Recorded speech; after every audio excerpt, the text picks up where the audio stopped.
My senior capstone started out with a single goal in mind: fun. I know where I'm headed in life, so I decided this project would finally be an option within school to branch out and have fun with something new. I'm not quite sure how, but somehow I came across the idea of photography, and that's what I decided to pursue for the second half of my senior year. The first two pictures shown in the video are of the products of weeks 1 and 2 of my capstone. These were taken before I had done much research into photography, and I had not yet met with my mentor. At this time I was shooting in manual mode, knowing only the bare-bone basics of ISO, aperture, and shutter speed. This is why you see in the first image, the sky is way overexposed. In the second you can see a lack of correct white balance, which means the white looks almost yellowish. These kinds of mistakes make sense because I didn't have any knowledge to look out for them. After I had my first meeting with my mentor, Alan Cox, I was able to come up with some better pictures such as this walkway by my house. The sky and the landscape are both correctly exposed, as I had to balance out what was slightly over or underexposed, and most importantly, what time I took the photo. In the second photo, I was able to have the land in somewhat direct sunlight, while in the first photo, the sun was already behind the mountains, casting shade onto the trail. This was one of my first major lessons of the capstone, which I like to classify as planning. Without planning out the photo first, you are unlikely to get the shot you would like. In the live music photo, there was the problem of white balance. This is where my second lesson comes into play. I like to call it creative problem solving. In post, you can do many things with a photo, one of which is changing the white balance.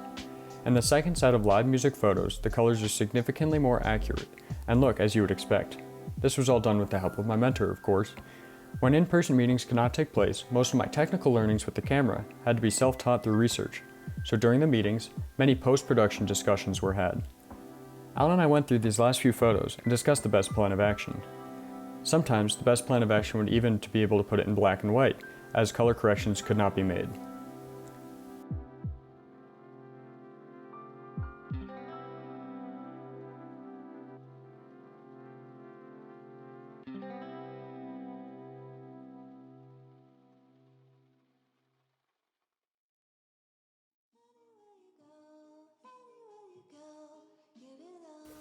During these online meetings, we also discussed business, as Alan runs his own business, Cox Creative Photography. Alan runs his business alone due to the volatile nature of photography. This is the third major lesson of my capstone. The futures of jobs are ever changing, and we especially saw that this year with the virus. Alan mentioned how this year he's been hired fewer times than last year due to the pandemic. This specifically has shown me how I need to take my job future into account and analyze the best major to broaden the work I will be able to do. This project also consisted of a website, which stands as an online portfolio of my work. It can be found at loganforyourmedia.weebly.com. But to save you some time, I'll give a quick rundown of the website as a whole. My homepage consists of links, an About Me page, and about my mentor as well. My goals for this project are also stated there, which I'll address a little later. I have all my blogs on another page, as well as my full iSearch paper. Finally, we have all of the photos I've taken and published during the last few months. I've sorted them into 4 categories, and even though some of them are not quite that type of photography, I decided to put them in there anyways. We have landscapes, lifestyle, live music, and portraits.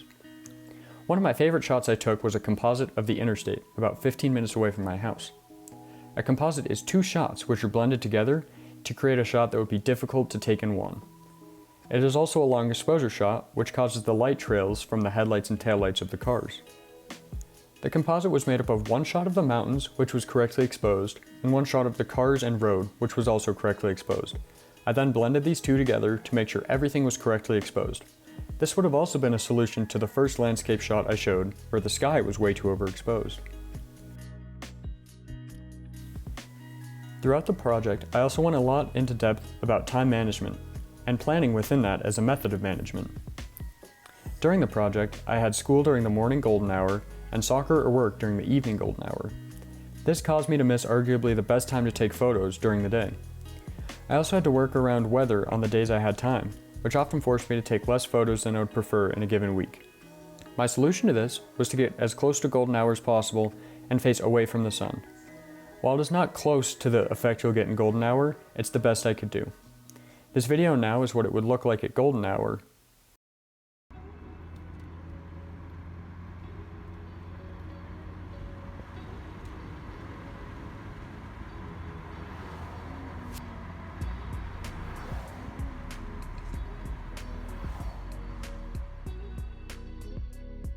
Another learning I have obtained throughout these meetings is about morality and purpose.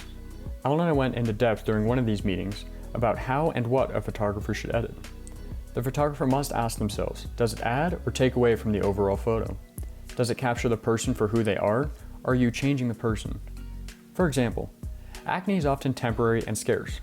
This should be okay to remove in a photo, but something such as a birthmark would not be okay. A birthmark is part of the person and it makes them who they are. My plan for the future still stands the same. I'm going to go to college for mechanical engineering, but maybe I'll do some photography on the side, just as an extra pastime and a way to de-stress.